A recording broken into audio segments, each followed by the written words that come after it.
Hiya. I wasn't going to show you this as a video, I was just going to do it as a repair.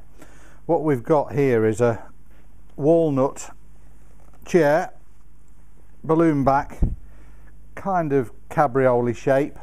Well, they are cabriole legs actually, but they're notoriously weak as a chair, these are.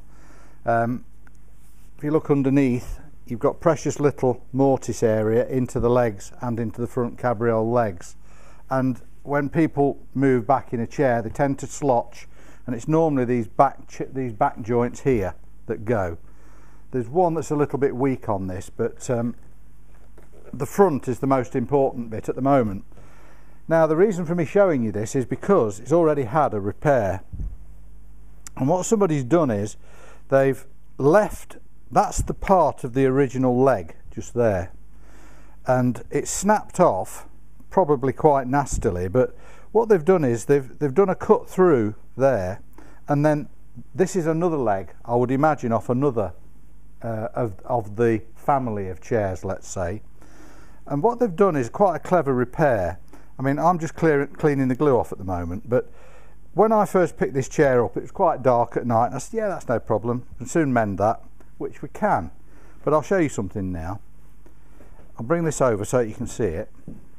If you look just there, can you see that shoulder line around there, those two holes, and then that is broken wood, that's part of a cut. So what they've done is this is part of the original chair and this leg is off another chair, and what they've done is done like a scarf joint, left part of the old chair there on the corner, which is all mortise and tenoned in, then brought this leg into play and scarfed it in like that, which is great. They've made quite a nice job considering that's at the back of the chair leg, but that grain is weak.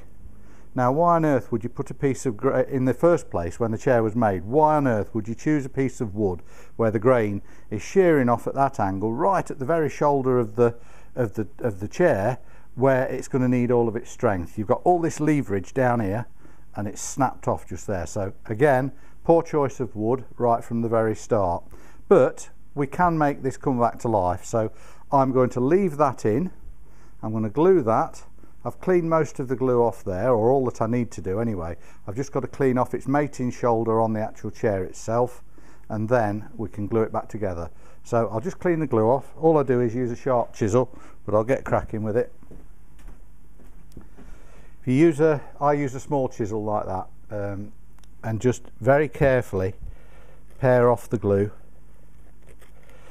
And I always work from the polished edge in, never go out like that, because if you fetch out a piece of the face on that, you've got to either hot wax it, or if it's a big lump you've got to set in another piece of walnut. They used to make these chairs in walnut and mahogany, but the walnut ones were always the ones that were worth more money. This is one of a set of 8, and they're all a little bit, well, not tired, but let's say they've seen a bit of life. So what I'm going to do is just finish off cleaning that. If I'm a great believer if it works the way of getting off glue for you, you do it. But all I'll say is don't work outwards, work inwards. And if it means scraping the surface like that, do so. It's all about removing no wood but all of the glue. You can't glue on glue, it just simply does not work. You've got two faces that are what they call shearing moments, and it's like a glacier, or not a glacier, an avalanche. When you get layers of snow, eventually one is weak and it shears off, and that's the same thing with glue. If you try and glue on top of old glue, it will just shear off.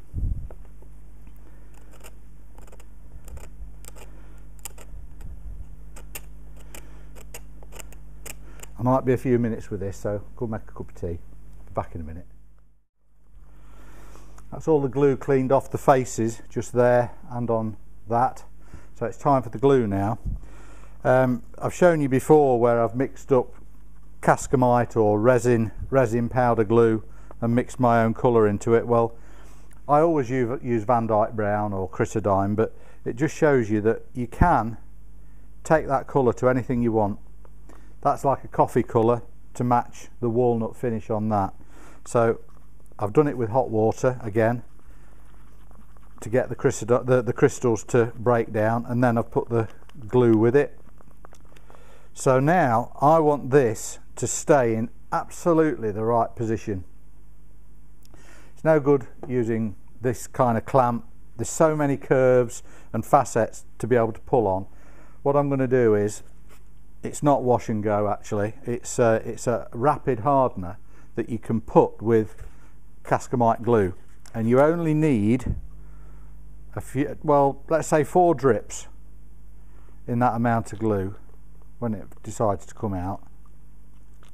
1, 2, 3, 4, 1 for luck, 5. But what this does, if you mix it really well into the glue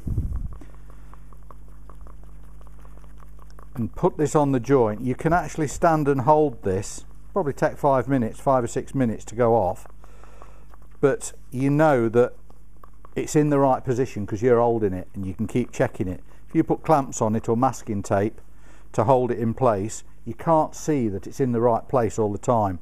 All these brake lines, they've all got to be bang on right, otherwise the chair leg's going off like that. So mix it really well. It's a little bit like when you're putting catalyst with resin. You put too much catalyst with it, it makes a mess of it going off with the timings on it. So what I do now is, it's easier to put the glue on the component rather than the whole chair, save it running off.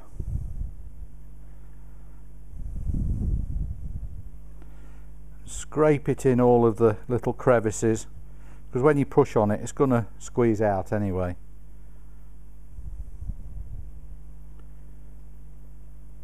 As you can see, it's not a million miles off colour wise.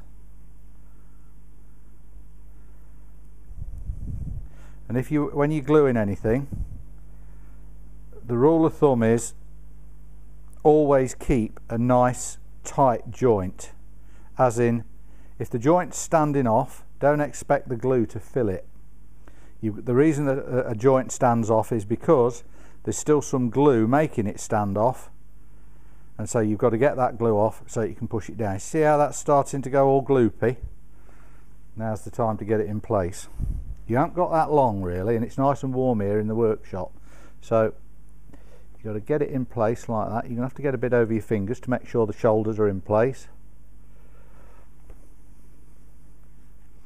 Don't worry about any glue being on the actual face of the French polish, because it just breaks off when it's set.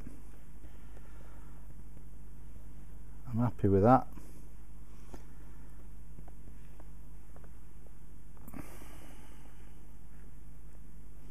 Now I know that I could let go of that now and it would hold, but if it did just move slightly, it wouldn't grasp again, and it would make me pretty angry, and it would spoil it for you on camera. But that's all you need to do. You just hold it in place, and you can't twiddle your thumbs, but I'll see you in a few minutes. Right, I've just been told by my son that this is now 4 minutes just elapsed, so get my fingers off it.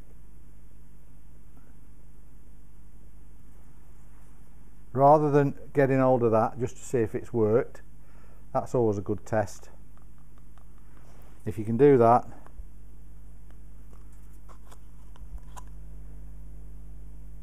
that's the same glue, so it'll be the same in there. If you tilt it up, that's gone off. It's gone off enough to be able to do that. I'm going to leave that until tomorrow morning now, and then we'll show you the next stage, because whilst this glue is great for bonding like that, it's not strong enough for anybody to sit on that long term. I mean, I could take it back to the customer and the customer would be pleased with it, until somebody sat on it and did a bit of rocking about, and it'd be useless.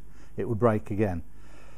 Well, something I ought to tell you about this is, this kind of glue has got great gap filling potential, but don't necessarily think the glue will fill the gap and that it'll be strong, because in this form, when it's set hard, it's actually quite brittle, but when it's bonding two surfaces together, as in the wood, it's very strong. So don't think for a moment that you can use it as a strengthening gap filler. You can't. You've got to get your joint really nice, neatly fitted, then glued. Do that, and then tomorrow I'll show you what we're going to do next, and that means removing a little bit of the upholstery and taking it to the next stage. See you for now.